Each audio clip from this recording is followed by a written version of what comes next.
What is good, YouTube? This is your boy Aaron. It's Brian. This is the Courtside podcast, and we are back today, and we are reacting to week 2 of the NFL. And boy, do we have a lot to discuss because so much just transpired from injuries to outcomes of games, refs getting involved with outcomes of games. Like, it's ridiculous. But I want to start off with the Monday night game because that just happened, and we're reacting Tuesday. The first game on the list, let's go to the Buccaneers and the Houston Texans. By the way, before we start, I have to say this. I do not like double header football games. I hate it. I hate them. You know why? Because 10 o'clock time is terrible. Absolutely terrible. Especially when it's a bad football game, like what we saw against the Chargers and the Raiders when the Raiders were stinking up the bed. I hate it. I really do. I think they need to get rid of it. Just have one game. Everybody can watch. If it's good, if it's bad. But I don't want to see 2 games. I think that's being way too greedy. I love football, but I want to go to sleep. And the second half of that Raiders and Chargers game, I wasn't watching. I turned the TV off. I was watching Sakamoto Days.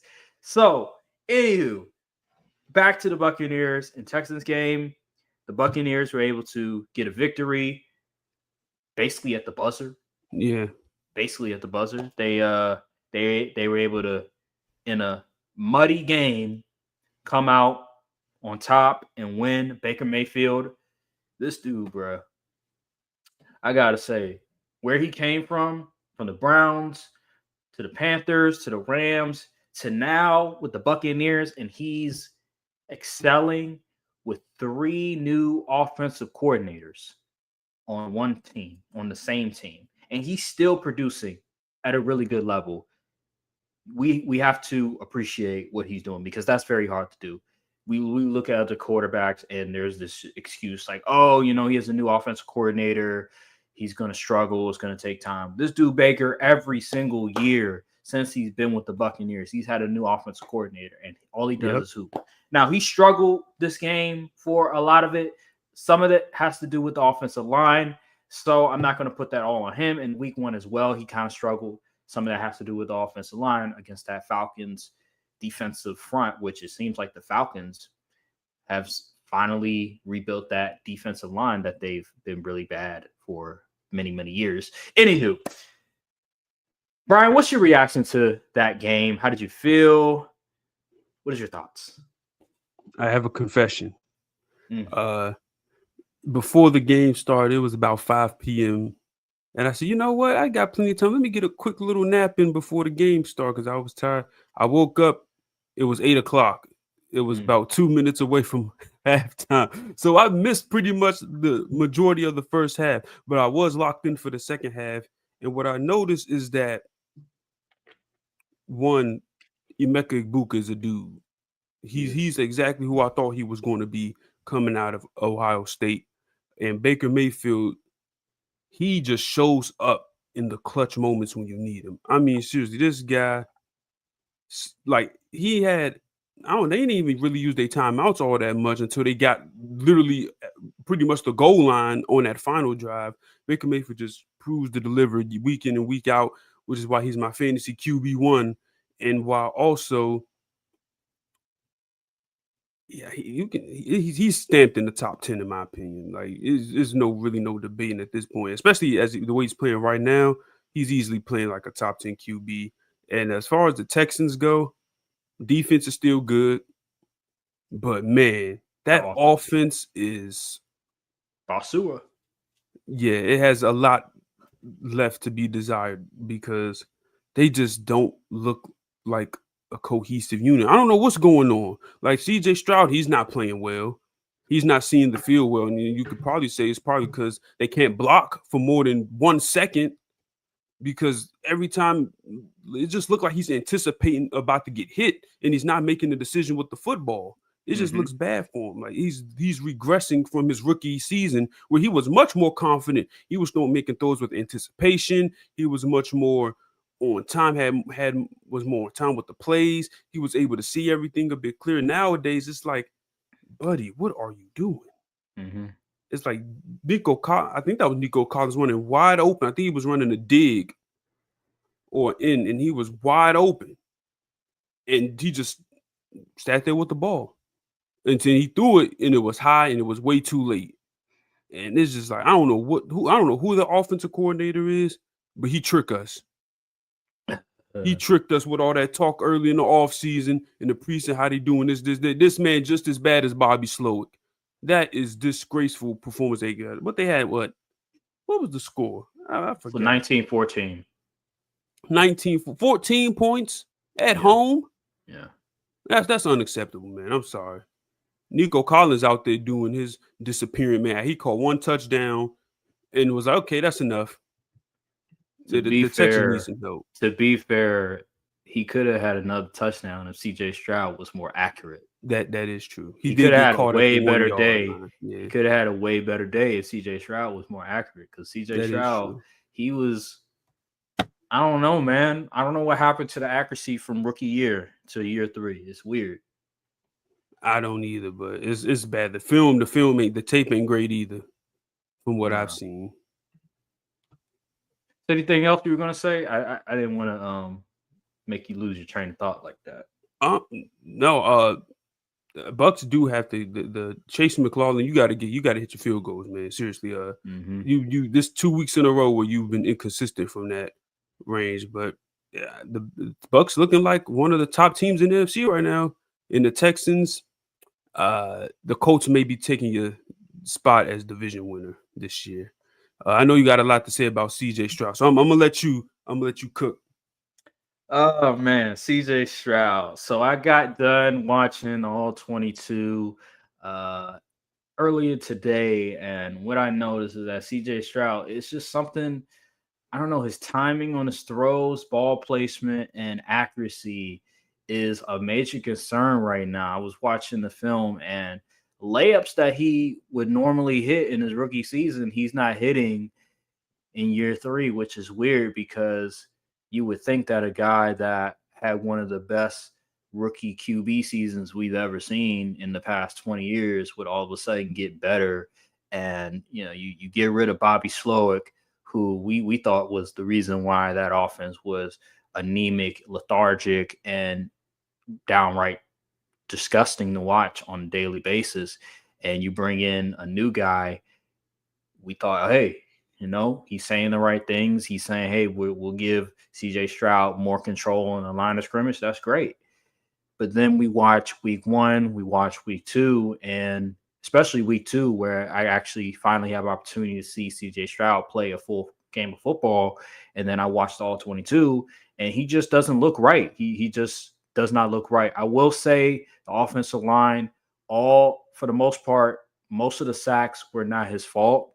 He would get to his drops, and by the time he gets to his first read, and the wide receiver, he wasn't even done breaking his route, and he's getting sacked. So I'm not blaming CJ Stroud on those sacks. That's really the offensive line being garbage. But he still had throws that he needed to make, and he just couldn't complete them in the red zone. I'm not gonna uh, I'm not gonna be critical of CJ Stroud with that one throw to Nico Collins where I think it was the DB. He was just playing really good coverage on Nico Collins. But there was another play where Nico, he cooked a dude in the red zone and CJ Stroud missed him. I'm like, bro, where is the accuracy? These are plays where I'm looking at CJ and I'm like, bro, you got to be way better than that. And not, man, all right, you want to say, man, it's still maybe a little difficult of a throw. It's kind of tight up in the red zone. All right, cool. But like Brian mentioned, that one play, he's holding the ball way too long. A dude in Jalen group chat trying to say, oh, the left end was blinding his vision. Bullshit. He was holding the ball way too long. He had plenty of time to throw the ball before the left end was blinding his vision. And then there was another play where it was another receiver, and I think he either overthrew the ball or it was behind him or something. It just wasn't accurate. It wasn't even close. I'm not impressed with CJ Stroud right now. I just don't think he's playing at a top 15 QB level right now. I don't think he's a top 15 QB at this point. And I forget what my ranking was. I probably had him in my top 15. I know I You had had him Jordan like Love over 12 him. or something. Maybe I had him 12 or 13. But man, he ain't no top 15 QB right now in my book because the way he's looking, I think we overvalue we overrate CJ Stroud because of what he did in his rookie year and what happened with Bobby Slowick and the offensive line. We always point to this, and this. This is the reason why he's not producing at an elite level anymore. But no, like he's just frankly isn't good right now. He's not being accurate right now. I don't want to hear, oh, it's because of the offensive line sucks. Well, yeah, that contributes to it, but everybody watches the film. The film tells all truths, no lies. You cannot. This is not AI. This is all real. And what the film tells me is that CJ Stroud is also part of the reason why this offense is not producing more points. And that is a problem. Yes, the running game wasn't the greatest, but the running game was good this game. Nick Chubb had a big run that game too. So you can't blame the running game. The offensive line was bad, but there was plays to be had, and he just couldn't complete the plays. So right now, CJ Stroud, you're not a top 15 QB in my book. Who's over CJ Stroud? Remains to be seen. I can't give you that answer right now, but he ain't a top 15 QB in my book right now. And if people disagree, you just not watching football. You're not watching the games because anybody with two eyes watching CJ Stroud from week 1 to week 2, even last year, you cannot tell me that CJ Stroud is a top 15 QB. You just can't. Yeah, he's not playing like it right now. Shoot, Daniel Jones playing. He's not even the best QB in his division right now. And you're absolutely right about the Indianapolis Colts. They have this division going away, even with Daniel Jones as a quarterback. Because Daniel Jones, here's what I'll say about Daniel Jones. He's not good, but he's not garbage. If you have a good team around him, all he has to do is play average football, and the team is going to win a bunch of games. The Colts have arguably a top 5 roster in the NFL. You know Easily. how important that is for a QB who's average for the most part. That We saw it with Sam Darnold last year. absolutely Sam Darnold, Geno Smith at one point, even though the Seahawks weren't. I mean, they were okay, but they weren't the greatest. But you get my point. A quarterback that isn't bad but is mediocre. If you go to a really good roster, a top 5 roster, that roster will elevate them. And Daniel Jones, we can transition now to the Broncos and the Colts game. That Broncos and Colts game, the Broncos had them dead to right, but then the ref, for whatever reason, said, nope, flag on the play. We're gonna redo this kick, 15 more yards, and then they won the game. But kudos to the Colts. So the Colts, I picked them to win the game. Unfortunately for Brian, that was one of the games where he got wrong because of That was the only game I got wrong. that was the only game he got wrong, which is 15-1. insane. Which is insane. You know, the sometimes things just don't go your way. But anywho, that game, I'm not shocked that the Colts won because I just think from a talent perspective, the Colts have one of the best rosters in the NFL.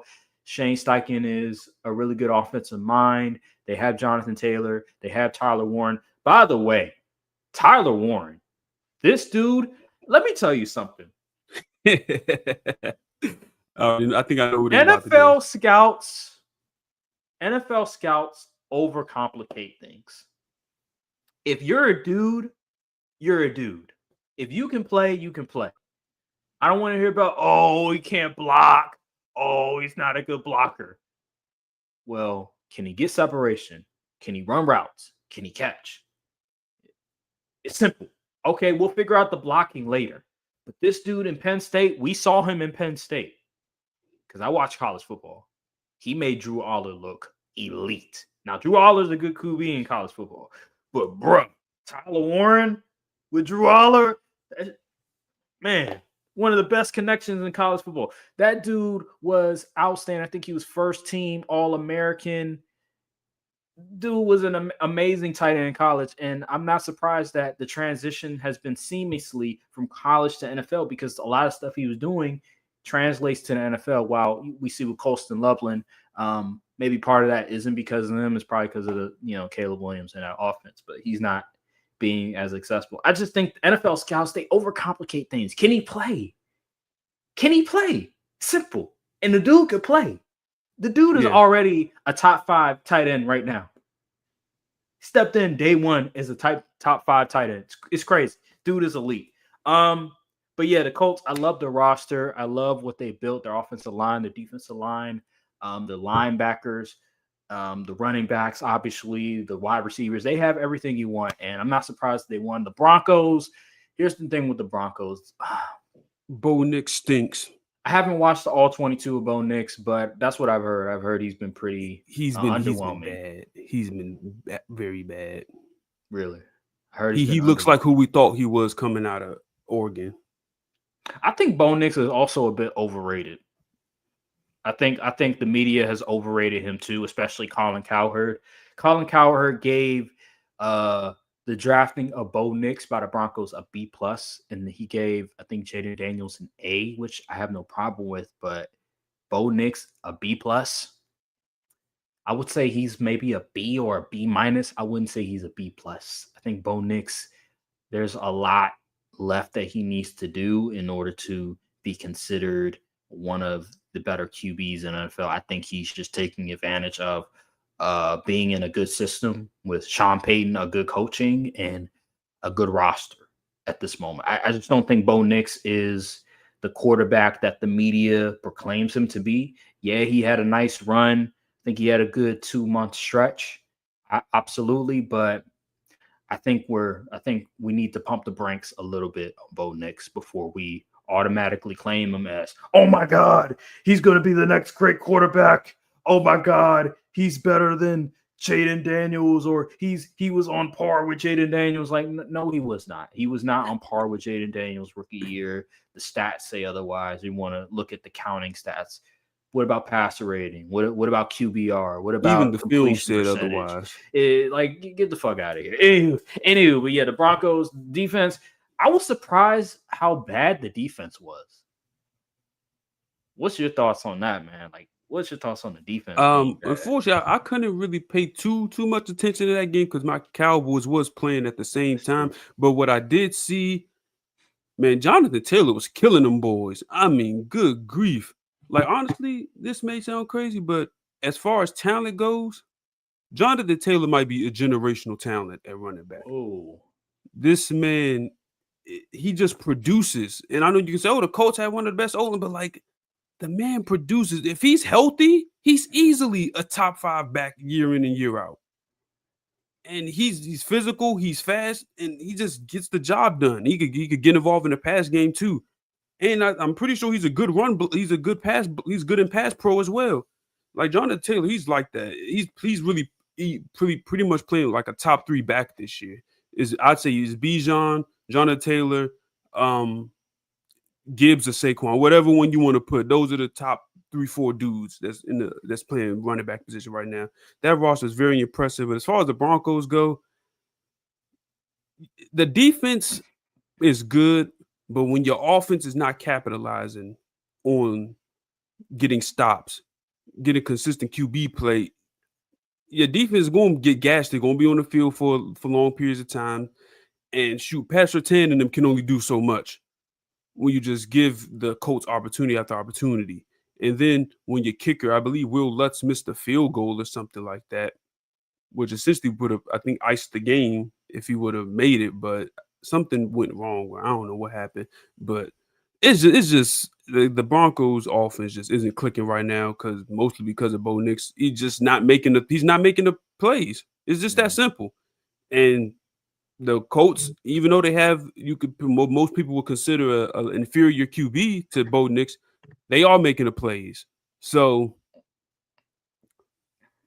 yep, it is what it is. That's how you ended up with the final score you got. Broncos are, I believe, they're 1-1 right now. They're 1-1. Yep. Yeah, which is not terrible. I mean, it's not terrible. Still a lot of football left to go. Better than the Chiefs being 0-2.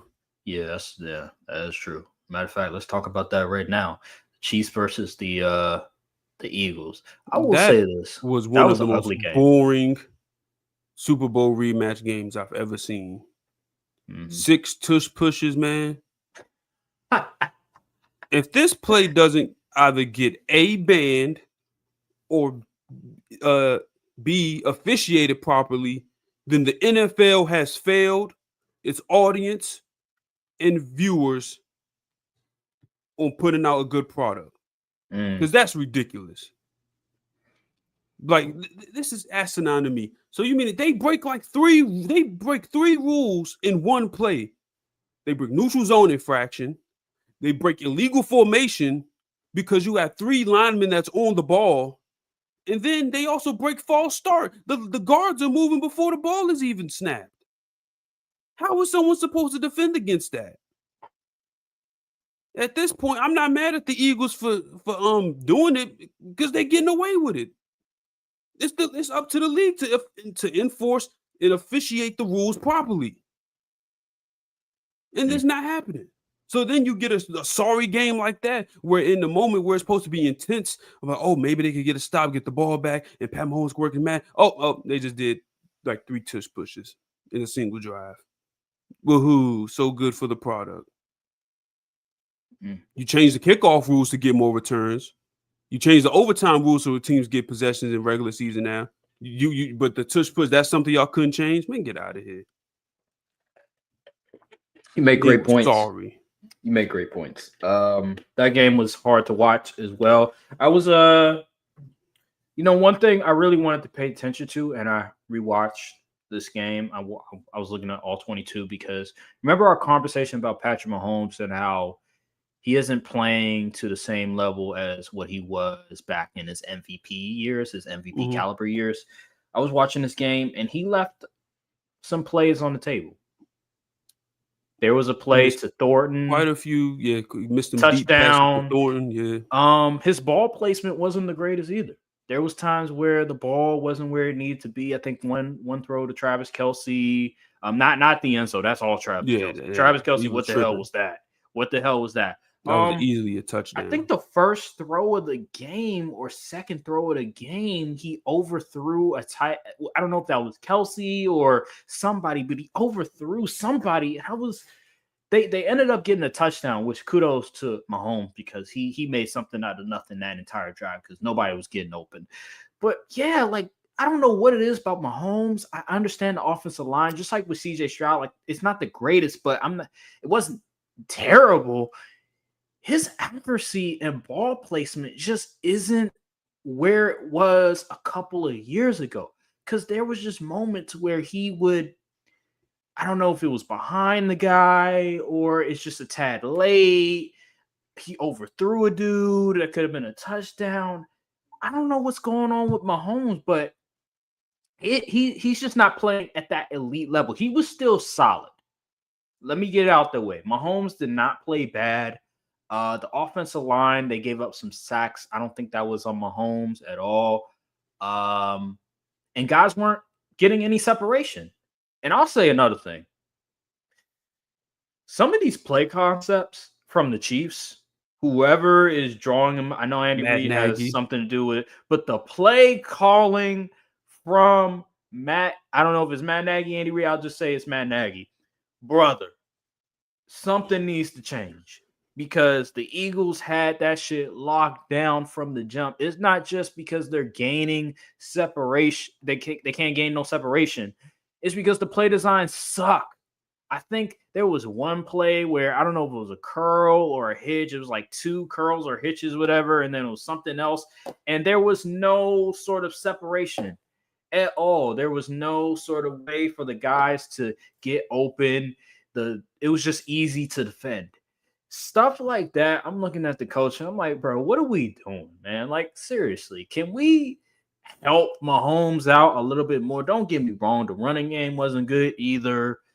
They don't have Rasheed Rice. They don't have Hollywood Brown. We understand that. They don't even have is it Jalen Royals, that the wide receiver they drafted? Nope, they Who don't. who got first team reps in training camp that I talked about. They don't even have him either. So they're missing their top 3 receivers. Understandable. I get it. But come on, can we be more creative with some of the play calls?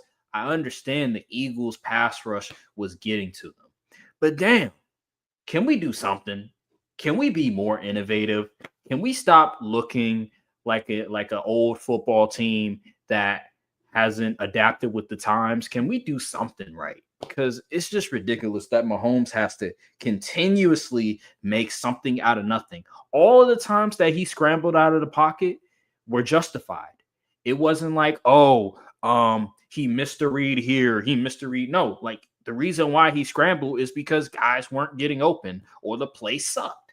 And he tried his best. He tried to put on the Superman cape, but again, it just wasn't enough. They don't have enough weapons. And Mahomes, to a certain degree, he missed some throws. He could have had a really big game if he hit Thornton with that pass. He would have probably had a touchdown. And if Kelsey didn't bobble the pass, he would have had 4 TDs. But it's the luck of the draw, and it seems like the Chiefs are on the other end of it, and they're not as lucky as they once were. Maybe they need to hit up maybe they need to hit up one of those witchcraft people again and get some more black magic to work, because right now they're running out of it. What is your thoughts on the game? Oh, I'll talk about Jalen Hurts a little bit as well, because I have a conversation about that. But what is your thoughts on the game and the outcome of it? That game was thoroughly disappointing. But I'm not going to act like I'm not going to sit up here and say I didn't expect this game to be kind of underwhelming, because the Eagles' play style this year just has been uninspiring, to say the least. It's worse than watching the Spurs play basketball back when everybody was old and stuff. Mm-hmm. Like it's really bad. It's not many exciting plays from the Eagles happening. Jalen Hurts, he didn't even have a good game on the ground. He rushed, scrambled 9 times, only 15 yards. So this game eventually falls on the Chiefs' ineptitude at on offense. You had opportunities to score and you just didn't do it.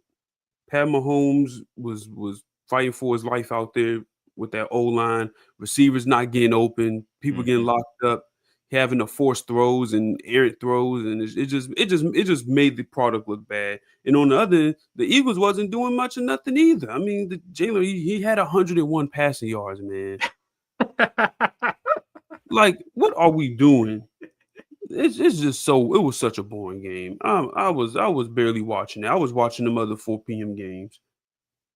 Yeah, I was watching all 22 of Jalen Hurts, and it was laughable. So many short throws. Um there was a play I sent to the group chat. I know, like, you can His argue with. average yards per throw, not average depth of target, but yard per completion Yeah, was 4.6. it was terrible. Yeah, That it was is a terrible. running back yards per man. Bro, I forgot. There was something going on what I watched. It was something about AJ. Okay, so there was a play, right? Mhm. You could argue that Jalen Hurts did nothing wrong in this play, but I sent it to the group chat. It was so pressure was coming towards the middle. I think the D tackle was pressuring, and he was doing a really good job of really getting close to Jalen Hurts and affecting his throw. But there was another camera angle. I didn't show you guys this, but there was another camera angle where if Jalen Hurts would have sidestepped, I think it was to the left side a little bit. I see Mahomes do this. I see Jordan Love do this. I even see Lamar do this and Josh Allen do this, where you know how you step up in the pocket, you could also sidestep as well in certain instances where they'll go to the other side. He had room where he could have gone to the left side a little bit, sidestep to the left side, and he would have been able to complete that pass to AJ Brown. Because if you look at the film, it looks really bad. Like, that pass looked really bad, but it's because of the D tackle was he impeded his ability to throw the football. But if he would have, like, just sidestepped a little bit, he would have been able to complete the pass. But like Jalen Hurts, listen, man, He's a good QB. He's a top 15 QB. But there's nothing dynamic about him. There's nothing special about him. He's a great leader. Yes, he has the intangibles, you know what I'm saying? He's poised, he's clutch, he's won a Super Bowl. I understand that. But there's nothing special about him. It's just not. He's vanilla. He's reliable, like, hey, if you are hosting a party, if you're hosting a party for let's say you have a daughter, you have a son, you have a little brother and stuff like that, and you want to have some ice cream. Hey, vanilla, good old reliable. Yes, vanilla. That's Jalen Hurts. But there's nothing special about Jalen Hurts other than his intangibles. He's a great leader. He's okay, yes, he came up clutch in certain moments. But like, damn, bro, when you watch the game, it's like, dude, do something special. Do something that'll make me get out of my seat. I'm just sitting there just bored. I'm like, he's just okay. He's good, but damn, they overrate him. I don't get it. This guy is not better than Justin Herbert. He's not. He's not better than Justin Herbert. He's not better than Matthew Stafford. He's not better than all these quarterbacks that have that special something that will get you out of your seat, that'll make you want to race to the TV screen to watch them. That's just not his game. That's just not who he is. What he is, he's a great leader. He has great intangibles. He's clutch when the coaching staff says, "Hey, we need you to do X, Y, and Z." He's good. He's good at adjusting on the fly. But for the most part, if you ask him to overcome consistently, that's just not who he is. That's just not him. That is just not him watching that film. That's just not him. And AJ Brown in the passing game, I'm a bit concerned with this Eagles passing game. They won the Super Bowl last year, running the ball very effectively, but the offensive line isn't as good as it once was. That's the problem. They did get Tank Bigsby. That should help a lot with the running back rotation. Saquon will be fresh. That's good. But the offensive line, I'm a bit concerned. In that passing game with A.J. Brown, I'm a bit concerned. I don't know. I don't think they can win a Super Bowl if this passing game is mediocre. They have to improve in that area by week 17, or I don't think they're going back to the Super Bowl. I really don't. It is only week 2. There's a lot more football because remember last season, I don't think anybody had the Eagles going to the Super Bowl. We thought maybe they can, we thought, okay, they can win the division because NFC East was garbage. But like, we didn't think Super Bowl contender. No, we didn't think that. But then by like week 9, by week 10, they found an identity. The defense was playing great. And we're like, all right, they got a chance. Fuck. Right now, passing game just looks anemic. Looks pathetic. It looks hard to watch. It's hard to watch. That's all I'll say on that matter. Yeah, the play calling ain't helping either. No. A lot of dudes running and turning around, and it's like, oh, brother. Yeah. Let's move on. I want to there was something else. Oh, why you laugh? There's something else. I was watching the Jacksonville Jaguars, right? I was watching all 22 of Trevor Lawrence because I really wanted to see, all right, what is going on with Trevor Lawrence? What is going on with Trevor Lawrence and his Jacksonville offense? So, there was a clip going around and went viral over social media. It was Liam Cohen. He was frustrated at Trevor Lawrence. He was like doing this thing like, hey, hit him in the chest, right? And Trevor Lawrence waved him off like whatever. And that went viral and the Jacksonville Jaguars lost, despite the fact that Joe Burrow went down with an injury mid-game and Jake Browning, I think they lost to Jake Browning, who was the backup. So that's a bad look. Anywho, regardless, that game, I was watching it, right? A couple of things. What is going on with Trevor Lawrence and his receivers? Especially Travis Hunter and Brian Thomas Jr. It seems like they're not on the same page at all half of the time. So let me tell you this. So Trevor Lawrence, the one play, it was the two interceptions. First interception was in the red zone, I believe, and I believe he got hit as he was throwing the football, and he was throwing towards Travis Hunter, and it got picked. Either way, it was a bad throw, bad decision. Travis Hunter was covered. He shouldn't have thrown it in the first place, even if he wasn't going to get hit. And then there was another play where it was a near interception. They called they called it back. They said it was an incompletion, but it was also towards Travis Hunter. I don't know what Travis Hunter was run. I don't know what route Travis Hunter was running. It looked like it was either an out route or a comeback route. It was a bad route. And Trevor Lawrence threw the ball towards him, and he was heavily covered. Now, you could say, okay, Travis Hunter, if he would have, I don't know what route he was running. I really don't. If he was running an out route, that is horrible by Trevor Lawrence. If he was running a comeback, you could argue, all right, if Travis Hunter, if he does a better job of coming back to the ball, then all right, maybe you could argue that that's on Travis Hunter. Either way, he was heavily covered, and Trevor Lawrence threw the ball towards him, and it was nearly an interception. And then the last one, it was towards Brian Thomas Jr. Bad throw by Trevor Lawrence as well. But I could also argue that Brian Thomas Jr., it looked like he was afraid of getting hit. That entire game. There's a video. There's a video of a guy who's breaking this stuff down, how bad Brian Thomas Jr. was week 2 against the Bengals. It was bad. And his effort was horrible. Some of the routes, I don't even think he ran the right routes in some of them. The effort was bad. Remember, I think Trevor Lawrence, I think it was a strip sack or something like that. He fumbled the ball, and Brian Thomas Jr. didn't even try to come up with the ball. It was just a lot of bad plays. But yeah, overall, this Jacksonville Jaguars team, it just seems like the same old, same old. It just seems like a team that there's no leadership. Trevor Lawrence is just a guy. And the receivers, they are going rogue. They're doing their own thing.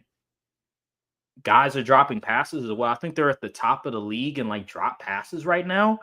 It's just so much bad going on with the Jacksonville Jaguars. And I'm looking at Liam Cohen right now. I'm like, you're the new head coach. You're supposed to change life. Where's the leadership? So yeah, well, I don't know if you watched this game or not. I don't know if you got any glimpses. I watched a little bit of it. So what I saw, Brian Thomas Jr., something psychologically, something has happened. Yeah. I don't know what it is, but it just seems like he's shook up out there. Like he's literally, if there was a, like, you know how QBs, they're seeing ghosts. He's hearing footsteps because there's no other explanation to why he's not making the plays he's making. Like that one pass hit him. One pass, he was right near the goal line, hit it right in his chest. Boom. It looked like he was like shocked that the ball was coming towards him or something. Then it was another one. He ran a slant across the middle of the field, bounced off his hand. He looked like he was scared. I don't. Something is wrong with that brother. He might need to see a sports psychologist on the real because I felt that. No, seriously, like I think he's shook up, like mentally. Like this is uncharacteristic. But there was a quote Brian Kelly did say about him that sometimes he wishes he played like he still wasn't a freshman. So signs might have been there at LSU, but right now he just doesn't. Like his demeanor between him and Malik on that field is night and day right now. It's very concerning. And Trevor Lawrence, he's not void of any fault either because he was out there stinking up the joint, missing some of them throws. I'm like, buddy, what is going on? And this is what I'm saying. This is why. This is what. Listen, I'm never wrong, Aaron. I'm just early. When I made that video, however many years back, I want to say maybe 2 years back, when I said, when did Trevor Lawrence become a dude? This Yeah. is exactly what I'm talking about. This is what happens when you put these titles on these prospects and they do not live up to them. They gave Trev all that money for him to not really develop at all from his first 2 years in the league. If anything, he's getting worse. And Liam Cohen, he's putting in a good offensive game plan. Players are open. The QB is missing them. I mean, your defense is doing the best they can. Trayvon Walker looking good out there. He has 7 pressures. The QB got to make a play. That's true. Yeah, you're right. You're right. And then you want to brush off the coach. Like, come on, you don't show up your coach like that in the middle of, are you crazy? Yeah. Man, see, that's a problem right there. Yeah, that is insane. You playing the way you play, you want to brush off the coach. Man, oh my goodness. If I was Liam Cohen, I would have lost my mind on that sideline. Because the audacity. I will say again, like I'm looking at Liam Cohen. You make a good point. There was plays to be had, plays to be made by Trevor Lawrence, and he just didn't make those plays. But I'm also looking at Liam Cohen and why is your team so undisciplined? Why do they look like they're lost out there? And that comes down to leadership at the end of the day. I don't know what Liam Cohen is doing as a head coach, as a leader of men, but it seems like they're not responding so much to what you're saying right now, and that's concerning because he's the new head coach. They just got him. You would hope that he brings something different to the table that the past coach couldn't do for a good portion of his tenure with the Jacksonville Jaguars. So I'm a bit concerned because when I haven't seen Trevor Lawrence ever do something like that where he would just wave off the coach like that after the coach was holding him accountable for a bad throw. It just seems like entitlement. It just seems like, oh, now a coach is holding me accountable and I don't like it. So now I'm going to show him off on the field. It's a bad look for both parties, man. It's just a bad look for both because at the end of the day, it has to be you got to figure out a way from the top. It has to be coming from the top because at this point, this has been a consistent theme. Yeah, I don't know what to say. I think they're just nothing really else to say about this matter except they're cooked. I don't see how they get better from this. The Bengals might be cooked too. Oh yeah, the Bengals that boy are Burrow, cooked. He's out for at least 3 of them things, and that's tough. That is very tough. Yeah, their season is pretty much over unless Jake Browning becomes Kurt Warner or something like that, something crazy like that. I don't see them. Or they make a trade for a QB to keep them afloat, but yeah, I don't see it happening. I don't see them being able to stay afloat and have a winning record without Joe Burrow for 3 months. That's a long time for an NFL season, especially honestly, when you only have like 4 months of first season. Be on the lookout for Trey Hendrickson to be traded. It's interesting. I mean, because at this point, what's the point? Yeah, what is the point? They need to. You're not going to re-sign him after this year, more than likely. They need a clean house. They need to rebuild this team. I think this iteration of the team, it overstayed its welcome. It's time to reset. It's time to rebuild this offensive line. You can't rebuild. You paying 3 of your top offensive guys top tier money. You can't rebuild. Oh man, that is true. Ooh, yeah. How are they going to do that? And if they draft offensive line, we already seen how that worked. It doesn't work. Well, Armand Membu or something. Is that the guy that Membu, the Jets tackle? Oh, that's the Jets tackle. I'm thinking of it was another guy that they drafted maybe a year or two ago. I forgot his name. I think no, the Bengals. Oh, I think he may be from Georgia. Is it from Georgia? Maybe I forget. I forgot his name, but regardless, is he still on the team? I can look it up real quick. He's on the team right now for sure. I think he's probably starting to. Look it up. I don't know. I don't know what's oh. Was it from Oklahoma Mims or Marius Mims? Was it him? Yeah, I think it's Amarius Mims. Yeah, he's from Oklahoma. Okay, I got that wrong. All right, yeah, I think it is Amarius Mims. Yeah, they drafted him.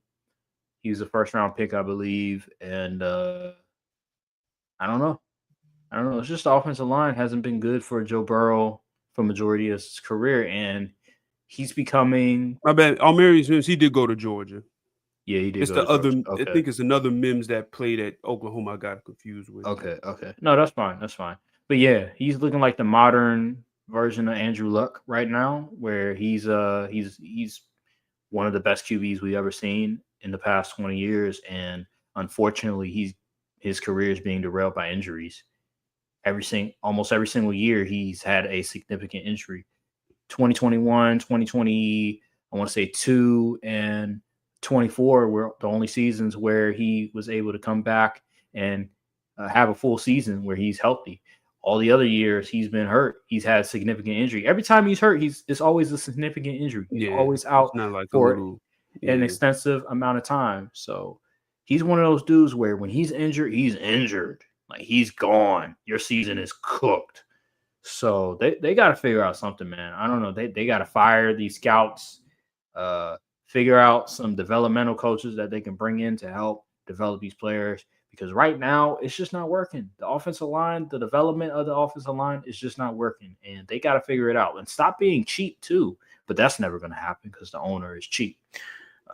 So yeah, that's all I got to say on that matter. Let's go to the other games. Real quick, let me see real quick. I'm trying to think. What's another game that I really want to talk about? Um, I do want to touch on the oh, a oh, game. I think oh, was go.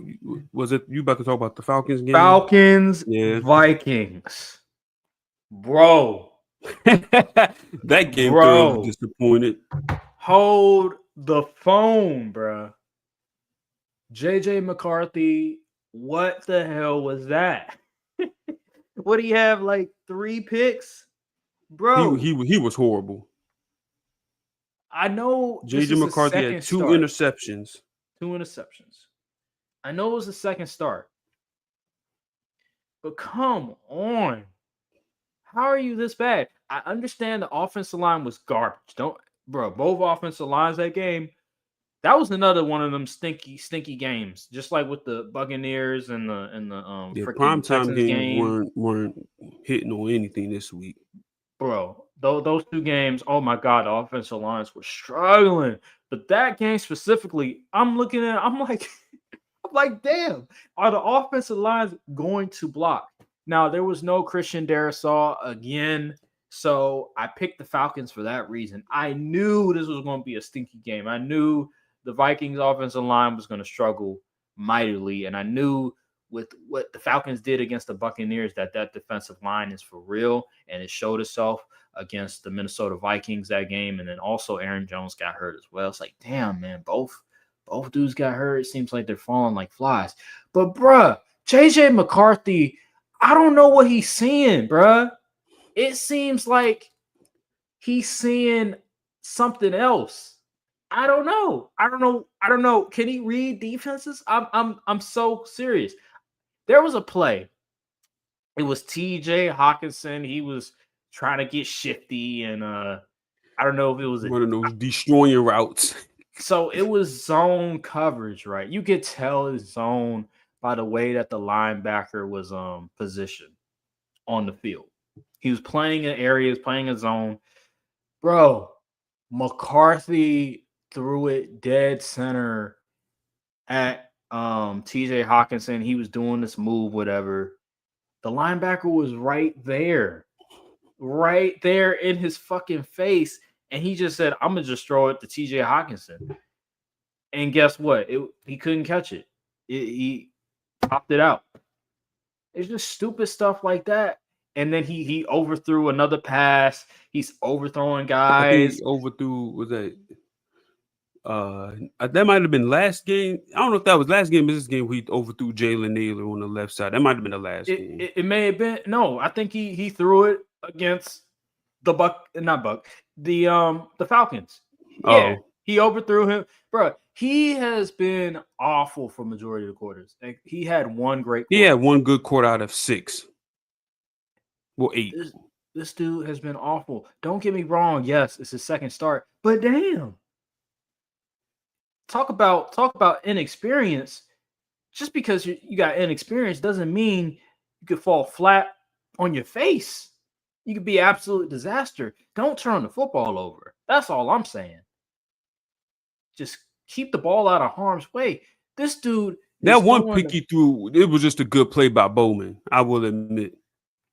that was a That good one play. pick, But yeah, the other pick, when he overthrew Justin Jefferson in double yeah. coverage, why? Now I the don't know game what was he out was of thinking. hand. The game was out of hand, but still, why would you throw the ball when he's double covered? It makes no sense. What is he thinking? What is he seeing? It makes no sense. I don't understand it. And then he's holding the ball too long on some instances. This guy, he just doesn't have it right now. He does He not have it. doesn't. And now he's injured. Now he's gone for 2 to 4 Allegedly. weeks. There's a conspiracy theory going There's a around conspiracy. Yeah. that the Vikings are purposely keeping him out of the game because they feel like, oh, he's not ready. They don't want the media to scrutinize him. Yada yada. Yada. I think that's complete bullshit. I don't think the Vikings would do something like that. I just think that's just complete bullshit. Hold on. Yeah. Yeah. What It's it was just a bad performance. It was a nasty game. I did not really enjoy my viewing experience on this one. The Falcons didn't look that impressive offensively outside of Bijan. Drake London was pretty much a ghost out there for most of the game. He had 3 catches, only 49 yards.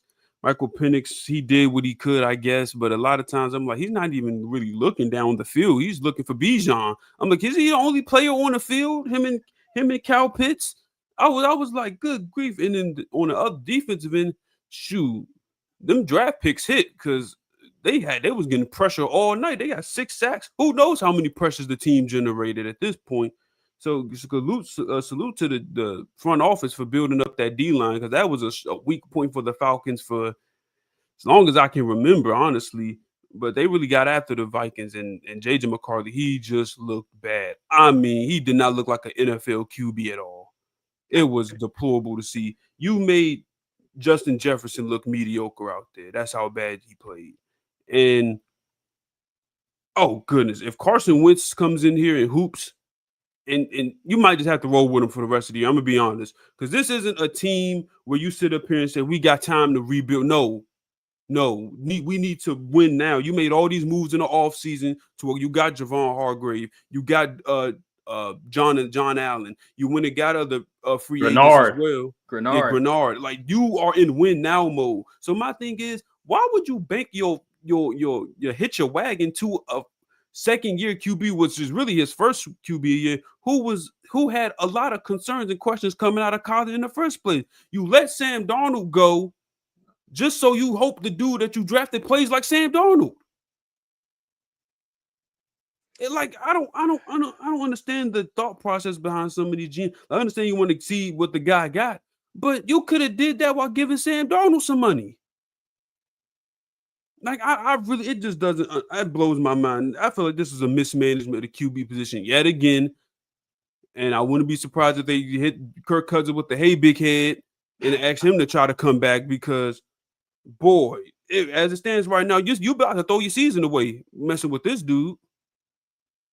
Well, I feel like they're in a dilemma. It's a dilemma. Either you potentially ride it out with your backup quarterback when Carson Wentz, and hey, maybe he plays better, but okay, now you have a QB problem for the future because you're winning games, and now you're hurting your chances to get a top QB. And then it's the other option where, okay, yes, we're in win now mode.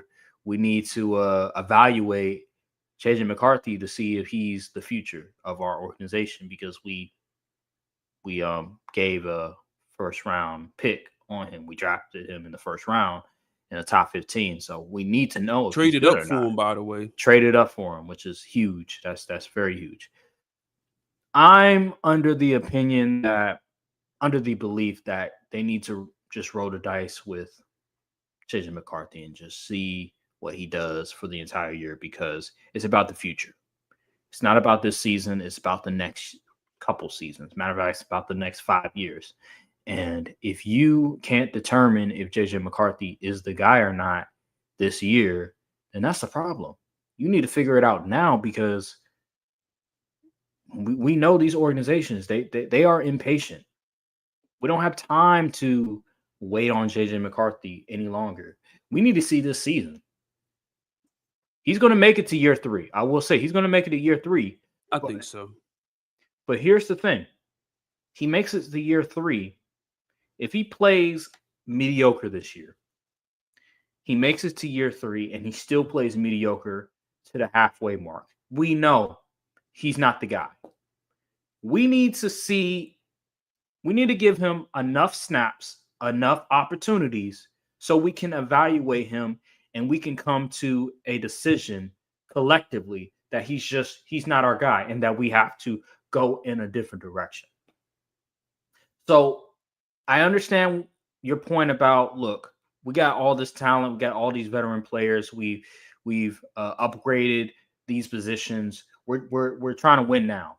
But when you trade up in the first round for JJ McCarthy and you do all these things to try to accommodate him, you gotta roll the dice. You have to say, you know what? We either die on the ship with JJ McCarthy or we succeed with him.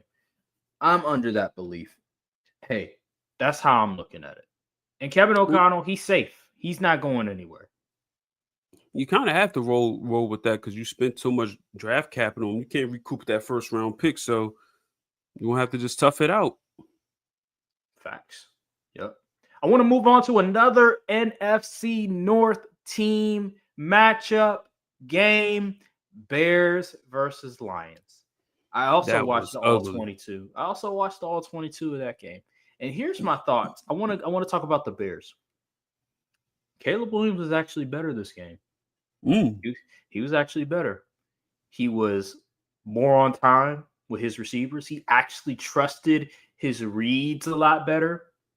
He still made mistakes. He still wasn't good, but he was better than what he was week 1. I will say that. He was more accurate with the football. I'm not going to speak on his mechanics because I'm not as familiar with that type of things compared to the experts that understand mechanics. But what I will say is that he was far more accurate. The timing was a lot better, especially with his first read. He trusted what he was seeing more.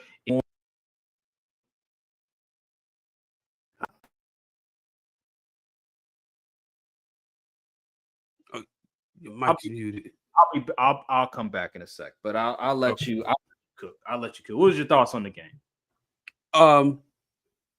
Man, outside of the Lions running up the score, I didn't really see much of what the Bears had going. I know I seen a couple plays. Rome Odunze made that one play. He was going across the field, got a touchdown, and I believe he had another contested catch. But the Lions was putting belt on them boys. I mean, good grief, that Bears defense was getting shredded all night or all game long. I must say that I think is very poetic that how bad the Lions looked after the first week of the season. They come back and then smoke the boots off their former offensive coordinator. I just think it's some crazy irony in that. Mm-hmm. So I just feel like once you put, I don't know, it's just the Bears aren't there yet. They aren't there yet. I'm sure there's frustration going on because Caleb, while he shows flashes here and there, he's not the dude you drafted number 1. This is not how a number 1 overall pick who's been labeled as a generational talent is supposed to be playing. And I don't know what's going on, but it seems like dudes ain't getting involved. You drafted Colston Love in the top 10. I don't think he had a catch. I don't think so either. You drafted a tight end top 10, and he has no production in week 2. Not even in a blowout. I don't know how Ryan Poles is getting away with this. You gave him a contract extension, and he has taken misstep after misstep. And it's just, I don't understand why his leash is so long. He didn't do a real QB evaluation process within last year's draft. He just went with what the media said was the consensus number 1 dude. Pretty much called Caleb the night they won the season was over. Hey, we drafting you. That's not no real QB evaluation. Then you didn't hire in the wrong staff. Then hire Ben Johnson to come in and try to save this thing, and obviously the QB needs more time to develop. This is just, the Bears, man. They might be allergic to success. I don't know what they did to make that 85 season happen, but boy, oh boy, it has irreversible effects because this team just can't do anything right. DJ Moore out there looking super pedestrian. Mm-hmm. It's bad. It's bad. And now your defense, Jalen Johnson, your number 1 corner, he's out for the year. It's a shame, man. But the Lions bounced back like I thought they would. This was a good game, a good get right game. Put up 50 points against the division rival. Hey, take that any day of the week. Offense looked much better, so that just goes to show you how good the Packers really is on that defensive front. Dealing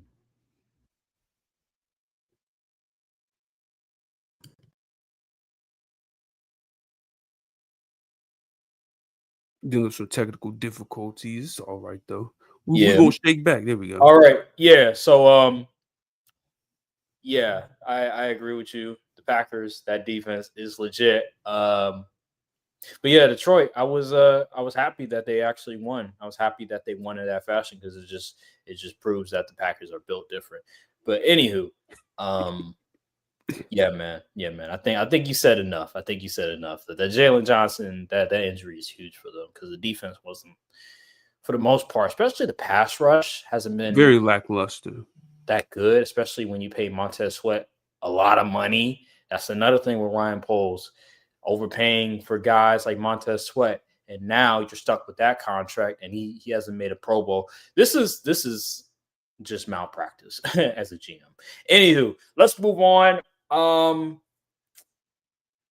Let me think. Let's go to your team. Let's go to your team. Okay. Cowboys and Giants. I didn't watch the game, so you missed out.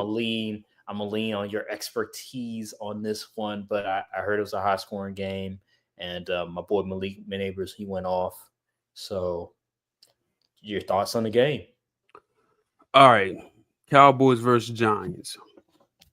I thought we was going to come up in here. It's going to be business as usual against the Giants. Going to come up there, smoke them boys, get up out of there. Easy operation. Boy, was I wrong.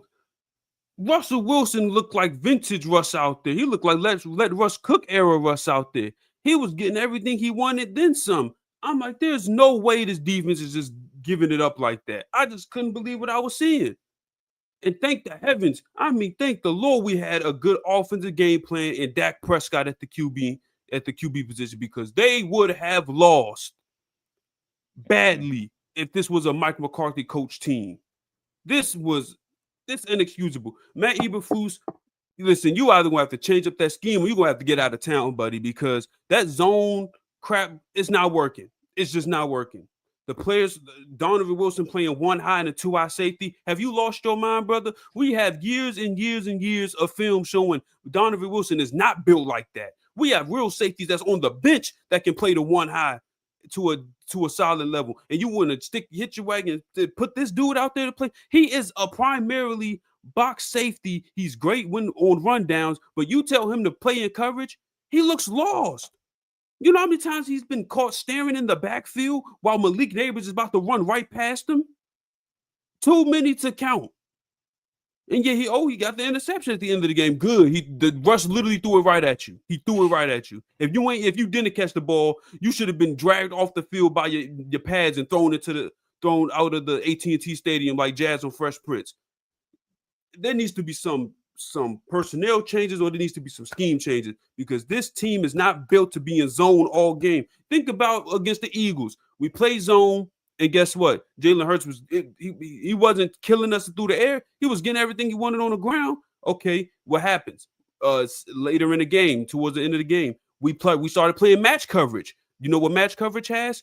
Man principles. And guess what? They really couldn't get anything going in the air. Their offense was nearly negated.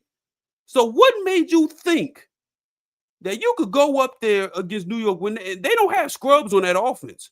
Malik Neighbors and Wan'Dale Robinson, they're good players. And think you was going to get away with playing that nasty zone and just letting dudes run by you. I'm sorry. I just can't. And I know players got to make plays. And, if you instill a system and your players got to buy into the system, I understand that. But if you're trying to force players to do something that isn't their skill or their strength, I'm going to put the blame on you as the coach. The offense wasn't perfect. The line still needs some help. Terrence Steele was out there getting whooped. Tyler Guyton was getting whooped at times. Even Tyler Booker got his number got beat a few times. But guess what? The offense, even starting slow, they didn't score in the first quarter, I believe. They still put up 40 points. The defense, I don't think y'all got to stop until towards the end of the game. I'm sorry, man. That just blew my freaking mind. That was such a roller coaster game. I don't know how this defense is going to get better, because the run defense was solid. Kenny Clark has been a godsend for us on the interior. We can't get pressure on the Giants. They had some of the worst tackle play I've ever seen, and we couldn't get pressure. We had 1 sack. That was just. I'm glad we got the win. Good, tough win. Offense is clicking. Dak is playing phenomenal. But boy, this is really the 2025 version of the last year's Bengals. Ain't no defense being played. We got to win shootouts every week. Watch Caleb Williams look like an actual number 1 overall pick next week against us too. That's when I'm gonna really be heated, because Matt Eberflus, you should know better. That's your man's. Yep. Well said. I think we could put a period on that. Let's move on to the next game real quick. Arizona, Carolina. I pick Arizona win. I think you pick Arizona to win. Not surprising here. Arizona picked Arizona to win. Arizona almost lost that game too, but Bryce Young being Bryce Young, it's a lost cause for that team. First of all, why is Bryce Young throwing 55 passes? Who knows? That organization is a lost cause at this point. Bryce Young is cooked. I think we've seen enough. He's not the guy. They need a new quarterback. They need a new coach, probably too. So that organization is cooked. That's all I got to say on that matter. The Cardinals ain't much impressive. They lost most of their starting corners this game. Yup, and they couldn't get a drive. Marv dropping passes. That's another thing. Marvin Harrison Jr., bro. Here we go. Different year, same story. Can't get separation consistently. Can't win 50-50 balls consistently. I'm done with this dude, man. He seems like a nice guy. Seems like he has his head on straight. He doesn't get in trouble. But I'm done with this dude. He don't got no dog, bruh. Where's the dog in you? You got to be a little crazy to play the wide receiver position. You got to have a little diva in you. He don't have no – he just so, like, nonchalant with it. He just seems, like, very high. He doesn't seem like he's very high. He's very low. Like, he's just very, like, whatever. He's like Kawhi Leonard almost in the sense where he's just like, okay, we lost. All right, whatever. Okay, we win. All right, whatever. Like, where is the passion? Where is the energy? Where is the aggression? Like, there's just, when I watch him, I don't see any of that. I don't see any of that. You watch Malik Neighbors, and you're like, this dude wants it. He wants the ball. The tenacity, the explosiveness, the toughness. You see it all with Malik Neighbors. Romo Dunze this year for the first 2 games has been sensational.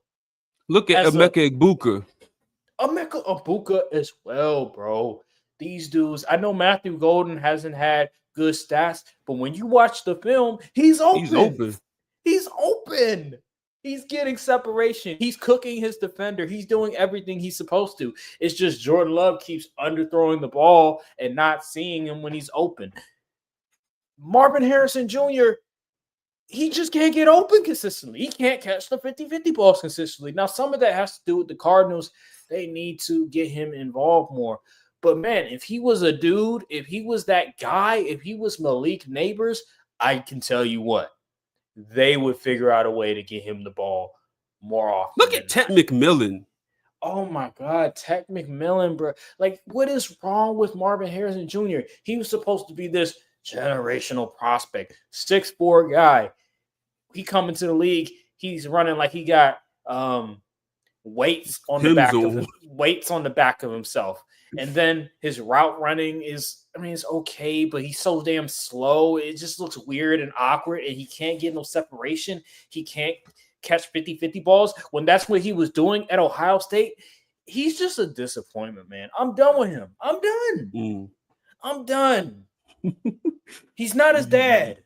Steve Smith was wrong. Is he Jag status? I'm not going to say that point, but, like, I'm just indifferent about him. Steve Smith, you're wrong. He's not better than his dad. He's not. He will never be better than his dad. Marvin Harrison, he had that dog in him. Maybe a little too much in certain aspects. Yeah. I don't know how Marvin Harrison was raised, but however he was raised, it transferred to the football field. Marvin Harrison Jr., on the other hand, you got a rich dad, played for the league. I don't know if he was coddled growing up or whatever, but bro, where's that dog that your dad had? Where's the heart? Where's the toughness? There's none of that. It's not there. And I know Kyler ain't the greatest QB in the world, but if you have 5 targets and you only catch 2 of them, something is wrong. That ain't all on the QB. I haven't watched the film, so I know I'm reacting a little blindly, but again, bro, like it's just a routine. Like it just keeps happening over and over again. And I went on Twitter and somebody pointed this out. Like he's still doing the same stuff he did a year ago, even when he added muscle.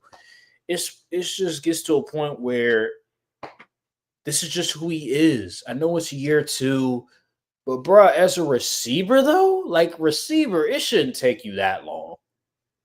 By year 2, if you're semi-decent year 1, but a little disappointing, and then you add muscle to improve your physicality and toughness, by year 2, we should see a major difference. We should see a significant difference. And we're not seeing that. It's just the same old stuff.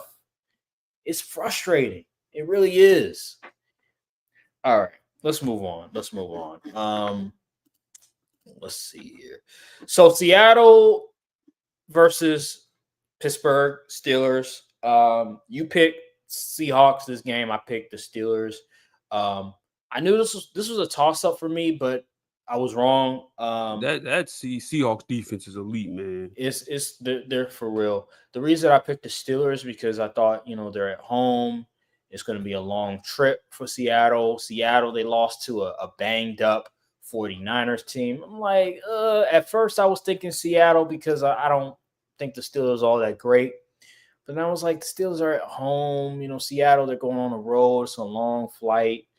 And Seattle's offense isn't the greatest. Well, it didn't matter. Seattle did whatever they needed to do against that Steelers team because that Steelers team is bad. Offensively that Steelers defense is very underwhelming. I thought they were going to be easily a top 10, top 5 unit. They've been getting cooked. Justin Fields had a parade on them last week, and now Sam Darnold, he didn't play great, but he did enough to win the game. Kenneth Walker got it going too. Yep. JSN was hooping too. Mm-hmm. Another thing, no Joey Porter, no Derek Harmon, but I still expect this defense to be good even without Joey Yeah, you still Porter got and Derek T.J. Harmon. Watt and freaking Jalen Ramsey and There, Highsmith and them. Yeah, you're supposed to do you Patrick Queen. You're supposed to do better than this. You let Sam absolutely. Darnold them come in there and drop 31. Like, come on, man. Something is wrong about this team. I can't put my finger on it except the fact that coaching, Mike Tomlin, same old, same old. There's something weird that's going on with. It seems like every single year Mike Tomlin he figures out a way to hide certain things that are going on with that team. But when you pay attention to it, you notice that there's something wrong going on with this team. Something going on with the coaching, and maybe this is the year where everything is revealed. Maybe this is the year where finally Mike Tomlin can go over 500 and make it to the playoffs. Mm. Because this offense, this is not a winning. It's not an offense that can succeed. Caleb Johnson, oh my God, that Goodness. kick return where he Oh, messed up the kick return. Oh he my want to God, see a snap for 5 games. brother, brother, no. What? First of all, why is he returning kicks? He runs a 4.5. He's not a fast running back. He's a bruiser. He's a guy that gets between the tackles. He's not a fast dude. Why is he returning kicks? That's another thing. Coaching. Why are you giving players the opportunity to do things they're not good at? Makes no sense. Anywho, let's move on, man. I don't want to talk too much about this, bro. Here we go. Cleveland, Baltimore. Not much to say. I mean, Cleveland, They was in it for a little bit, a then little bit. the floodgates broke open, and yeah, that was all she wrote. They did a good job locking up Derrick Henry. Problem Yeah. is, Lamar Jackson is still Lamar Jackson. So Yep. Still got Zay Flowers. Still got obviously Lamar Jackson, top 2 QB in NFL. D Mark Hop with another Andrews, week with D Hop. another touchdown. Yep. I saw a video on Twitter. Yeah, Unk I still saw got it. no, not Oh, even just that. It was like damn, why couldn't D Hop do this with the Chiefs last year? oh yeah. And somebody was like, yeah, because now he don't have a quarterback that overthrows or underthrows his passes. I'm like, damn. How the mighty have fallen, Mahomes Patrick PR that Mahomes. in the mud. Yeah, it definitely is. But anywho, yeah, I mean, we all knew, everybody knew. Most people in America and the entire world knew that the Browns had no shot at winning that game. So it's nothing really to say about that matter. I want to talk about here's another game that I watched. I watched the film. New England versus Miami. The Patriots versus the Miami Dolphins. Dolphins. Now, I mistakenly picked the Miami Dolphins in this matchup. Listen, you trusted the history. You I trusted the trusted data. the Tua history. Tua was undefeated. I trusted the history. But here's the thing. Drake May was amazing this game. He was this is the best game by far. 19 for 23, 200 and something odd yards. He was flawless. There was a play that he made. I think it may have been a fade route towards the end zone. I think that was his first touchdown. It was a thing of beauty. It was a dot. That was an amazing throw. Oh my gosh. You got to see that play. That was pinpoint accurate with the football. The release was smooth. The mechanics were smooth. I was like, that's the Drake May that I was very high on coming out of the draft. And then there was another play. This was his best play by far. You've seen the clip where pass rush is coming. He steps up in the pocket and delivers the football to Ramondre Stevenson. That was Yeah, I saw that. a thing of beauty. I was like, this guy is getting it. He is starting to click. But then I had to remember this is the Miami Dolphins. I had to temper my expectations a little bit. Miami Dolphins are garbage. That defense is garbage. The passing defense is garbage. So, as good as he was, it's the Miami Dolphins. I know it's an NFL team, but it's Miami Dolphins. I was really impressed with Drake May. He was dialed in. Best game of his career by far.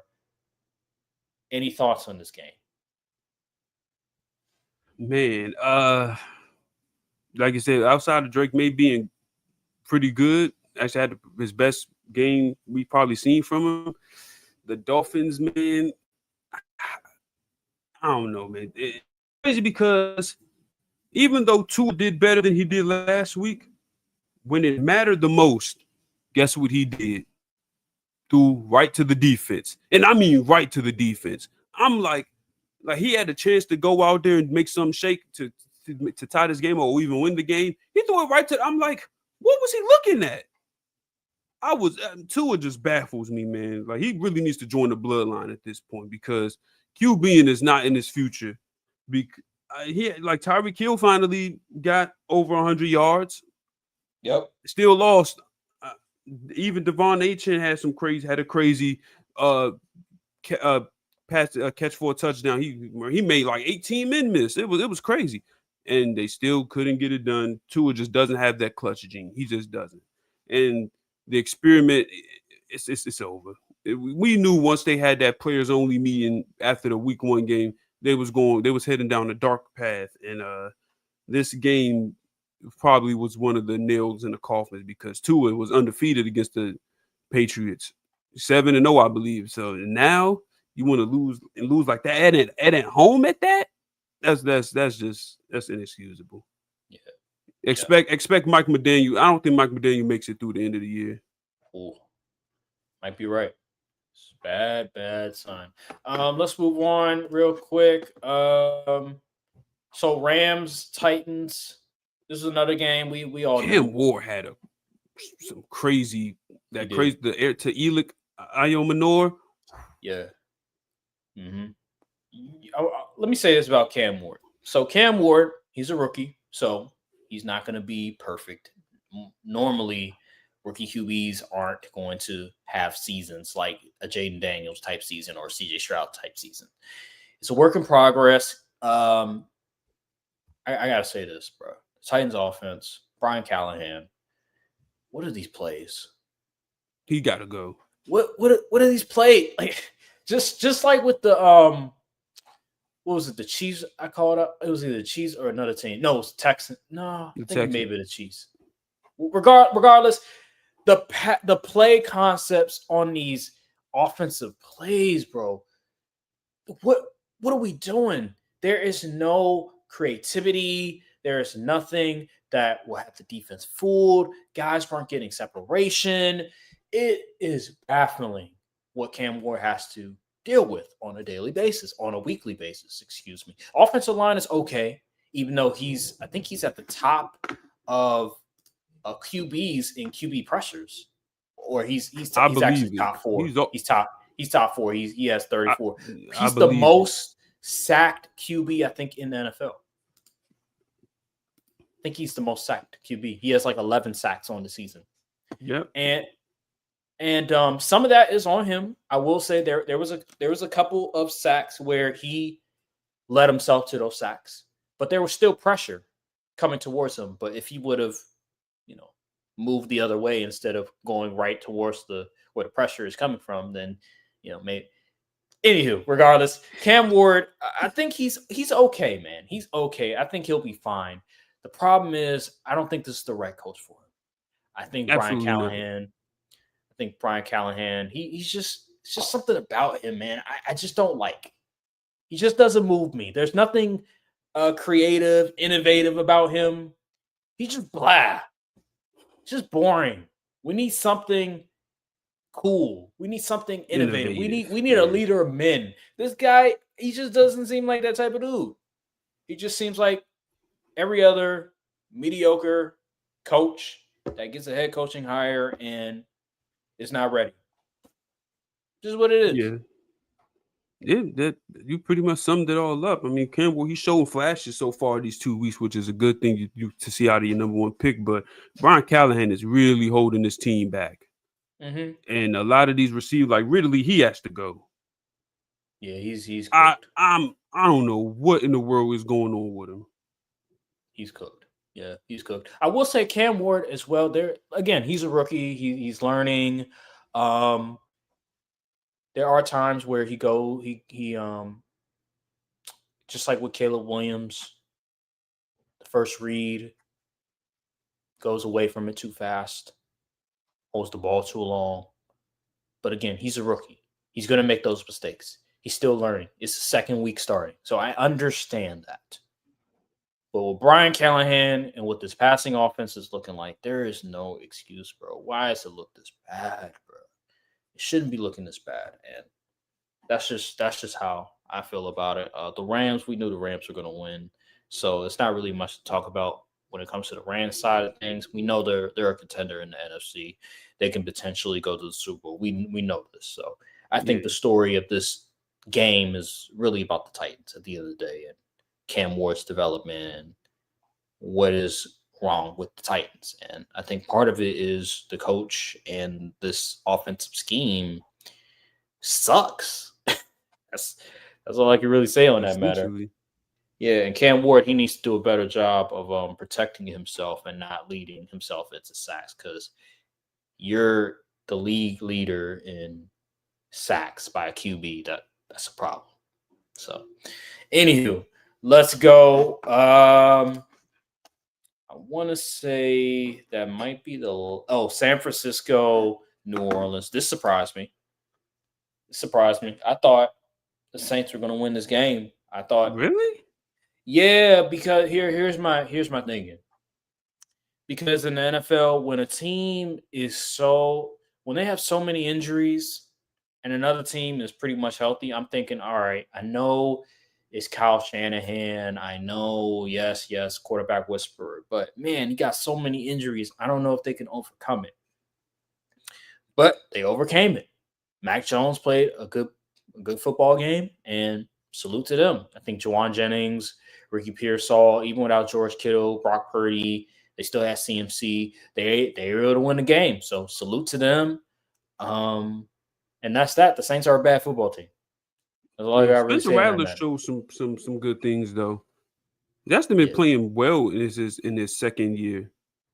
Or is it third year? I don't even know. Who cares? I think it's third year, but he's been pleased. He played pretty well against this 49ers defense. Mm-hmm. But at the end of the day, one team has CMC in them, and one doesn't. So, and Kyle Shanahan as well. I mean, yeah, you got Kyle Shanahan as well. So it helps a lot. Anywho, I think that's the last game. Oh no, I'm wrong. We skipped over the Chargers Raiders game. Bad game. Bad game. Raiders. I picked the Chargers to win this game. I talked about it at the beginning of the podcast. I literally stopped watching this game once the first half was over. Don't blame you at all. It was a boring game. Justin Herbert. He was good. He was really good. He's been a top 5 QB for the first 2 weeks of the season. Salute to him. It seems like Greg Roman is starting to understand what he needs to do as an offensive play caller. He's not just run. Like, no. Like we need to do a better job with the passing game. And it seems like he's starting to understand that element of the game. And Justin Herbert, he's utilizing his legs more. He's being more aggressive. And he's always been deadly accurate. But I like his aggressiveness. I like his usage of his legs a lot more. And part of that reason why he wasn't utilizing his legs last year, if you remember that injury, I think it was to his ankle. So now he has mobility. Now he can utilize his legs, and that adds a different dimension to his game. So, yeah, Chargers are just a good team, and the Raiders, Geno Smith. This is just Geno Smith. He's a mediocre quarterback who can occasionally have good games, who's deadly accurate, but turns the ball over a lot. And by the way, Chip Kelly, please, I know the running game wasn't the greatest this game. I know the run blocking wasn't the greatest this game. But can we utilize Ashton Genty more? For God's sake, utilize him in the passing game. You know he can catch passes, right? Exactly. Instead of doing, I think they had the third string running back catching passes. Oh, Zamir Wright is the third string? I thought that the other guy was the third string. Regardless. I know I saw Zamir White out there a lot. Regardless, they had a dude I've never heard of catching passes, gaining a lot of yards. They could have had Ashton Genty do that as well, but they elected for him to be on the sideline. Can we please utilize our top draft pick? I hate this is a pet peeve of mine. Just like with the Cardinals, just like with other teams, when they draft these skill position players in the top whatever, like top 10, and they don't utilize them to the best of their abilities. They, for whatever reason, limit their snaps. They don't give them the ball enough. I hate when organizations, I hate when teams do that. You drafted them top 10 for a reason. Utilize that player. The Bears with Colston Loveland. You drafted him top 10. Utilize that player, or else it's a wasted pick. Bijan Robinson, his rookie year, Arthur Smith was being a terrorist as a play caller. Why are you not utilizing Bijan Robinson? And now look at Bijan Robinson. He's one of the top 3 backs in the NFL because a coach realized, you know what, that Bijan guy is really good. Forget what Arthur Smith said. Oh, he's not good at running between the tackles. You know what? Let's just give him the ball and see what he can do. Ta-da! He's one of the best 3 running backs in the NFL. Now, who would have thought? Now Ashton Genty, bruh, just give him the ball and see what he can do in the passing game, in the running game. I'm telling you, you can limit the mistakes by Geno Smith by giving him the ball. What was he? He only got like 11 carries? Are you kidding me? That is stupid. That's a fireable offense. That is stupid. Anywho, yeah. Pete Carroll, he don't got it no more. Man, I ain't gonna even put it on him. I'm putting it on freaking Chip Kelly. Them two. Yeah. By the way, Green Bay Commanders. If you want my reaction to the game, just go watch that video I posted some days ago. But I don't know, Brian, real quick. What was your thoughts on that game, if you have any? Domination. The Commanders look completely outclassed, outmatched. It was bad. It was bad to see. This didn't look like a team that was just in the NFC Championship game. The Packers look like the team that was just in the NFC Championship game. So salute to y'all for handling business. I'm not looking forward to playing y'all week 4, but it has to be done. I mentioned in my video, but Jordan Love, I think he had a B game if I give him a grade, because he underthrew and overthrew Matthew Golden on those 2 plays. That could have been a touchdown. Both. Matthew Golden could have had a great game. And there were some other plays. I think he also missed some throws. But for the most part, Jordan Love, he played good. I was okay with his performance. And I didn't like how he left plays on the field. I felt like we could have been up by like 4 touchdowns this game. Probably. It felt like this game was too close than what it should have been. Mainly because our defense was so damn good, it helps to have a great defense, which first time I've seen this as a Packers fan. So it's great to see it. You know what I mean?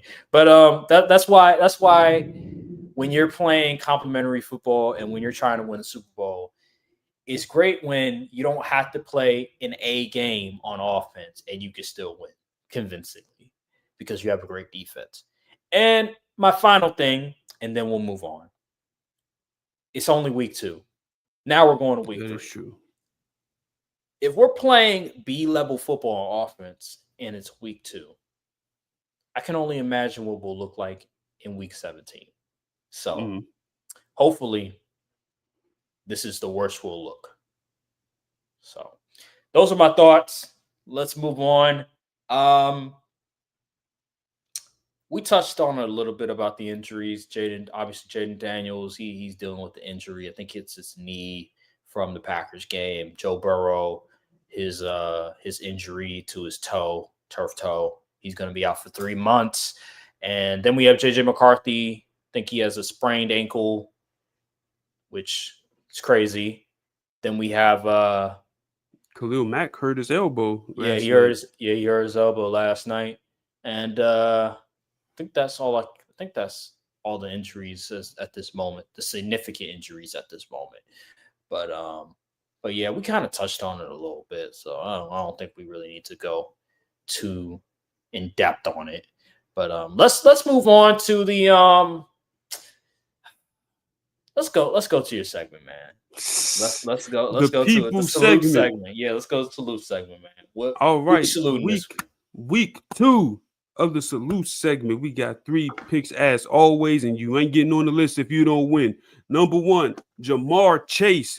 Cincinnati Bengals lost his QB in the middle of the game, but it don't matter because he still had 165 yards and a touchdown on 14 catches, getting the dub over Cincinnati, facing adversity. Salute Jamar Chase. 2, we have Jared Goff coming back. They thought it was going to be a revenge game for Ben Johnson. Wrong. Jared Goff, 23 for 28. That's only 5 incompletions, people. 334 yards, 5 touchdowns. 5 touchdowns. They was running up that score unapologetically, and the Bears couldn't do nothing about it. 3, we got Jonathan Taylor, the Indianapolis coach, with their first 2-0 start since 2009. 25 carries, 165 yards. That is 6.6 yards a carry, people. He was getting busy in the pass game too. He had 2 catches, 50 yards, and a receiving touchdown. Hey man, it's a crazy start for the Colts. Hopefully they don't flame out like the Saints did last year. Those are my salutes. Just for recap: Jamar Chase, Jared Goff, and Jonathan Taylor. Salute. All right, that's the salute segment for the week. I like it. It's good. I'm just curious when we're gonna see a defensive player. I kind of put this together last. I literally forgot about it That's all. That's all until right. like recently. I'm all gonna look right. for defense. I'm gonna look for some defensive guys in the future. But I can't. I mean, for the most part, I can't really think of a dominant defensive game. So I think you're good. I think you're good. Especially a dominant defensive game with a win. So A lot of high school, a lot of points was being scored this week. right, right. Like my Packers, for instance, as much as I appreciate Devontae Wyatt and Michael Parsons, I wouldn't say they've had that one wow defensive performance. They've been good, really good. Collectively, they've been good, but there hasn't been that wow. Now, I will say Keyshawn Nixon, he was strapping shit down. But he ain't had an interception, you know what I mean? So I wouldn't, I don't know. But regardless, I like the list. I think it's fine. We'll see next week if there will be a defensive player or not. Hopefully. No Brandon Aubrey. Oh man. Dang. Yeah. No Brandon Aubrey. I would have put up. I I got you. forgot about that. Yeah. I got you. You got me. You got me. He definitely deserved to be on that list. He honorable mention. honorable mention. Super honorable mention. My dog, GOAT kicker, Brandon Aubrey. We don't care about that other freak man that got released from the Ravens. It's all just the Brandon Aubrey show. Yeah, right. So real quick, I'm not going to spend too much time on it because it's getting a bit long on the podcast. But there are 2 games this week that I'm interested in that I feel like we need to talk a little. Actually, it's 3 games. What the hell? Philly playing the Rams? Fuck. Yeah. So all right, real quick. Rams, Eagles. How do you see this game going? Philly is favored by 3.5 at home, so they really just think this is kind of a pretty much a toss-up game. Honestly, with the way that the Eagles have been playing, I feel like if you play clean football on the offensive end, you can get them. The Cowboys was close, but we had drops, and it fell apart. I think the Rams get the Eagles this week. The defense hasn't been super elite. They haven't really been as prominent as they were.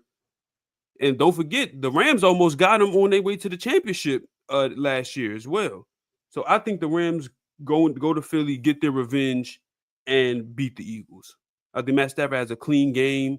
The receivers get open. They got Devontae Adams now, so it's going to be a real test for those outside corners and honestly the slot corners as well.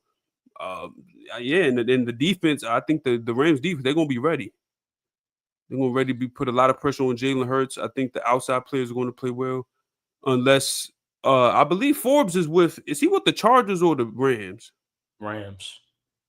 Do not line Forbes up on AJ Brown. They might just call the ball to a 9 route, and it might get bad for your boy. But I like the Rams in this match. I feel like they've shown more impressiveness, to say, if I want to say, as far as these first 2 weeks ago. Even though the Chiefs have beat the Chiefs, Eagles have beat the Chiefs in a divisional opponent in the Cowboys. That's true. I agree with you. I think the Rams got this. Although the offensive line isn't the greatest, I think they'll be able to hold up just enough for that offense to produce points. I like Matthew Stafford more than I do Jalen Hurts. I like this offense for the Rams a lot more than I do the offense for the Eagles. It's again, the passing game for the Eagles, it just seems lethargic. It just seems anemic.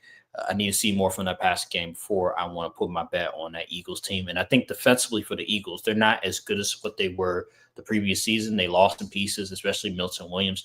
I just think that pass rush won't be as effective against the Rams how the pass rush was in the playoffs that previous playoffs, excuse me. So I like the Rams. I think that Rams defense is also really good, and it's one of the better defenses, especially that front. So I think the defense is going to rattle Jalen Hurts, and I think offensively they'll be able to produce enough points to win the game. And I think it'll be a close game, but I think ultimately the Rams, they'll prevail in that scenario. So give me the Rams. I think they're playing better football too than the Eagles right now. So that's how I look at it. Another game, division rival, division opponents, Chargers, Broncos. This is big for the Broncos because of what happened against the Colts. They're going to be on the road against the Chargers, I believe. I like the Chargers this game. I think the Broncos, Bo Nix, I just don't trust Bo Nix. I don't. I know the defense is really good. Great, for crying out loud. But we saw what the Colts did against that defense with Daniel Jones as the quarterback. Now you got Justin Herbert going up against Justin Herbert. I like the Chargers. I like how this offense has been looking. And defensively, the Chargers are really good. Even without Khalil Mack, I think they'll still be solid. So give me the Chargers this game. I think they got this. I'm going to go the opposite direction here. Ooh. I'm taking Broncos on the road. And I just feel like this just feels like one of those games where the public is going to be super heavy on the Chargers because the Broncos haven't looked really as good as they did last year.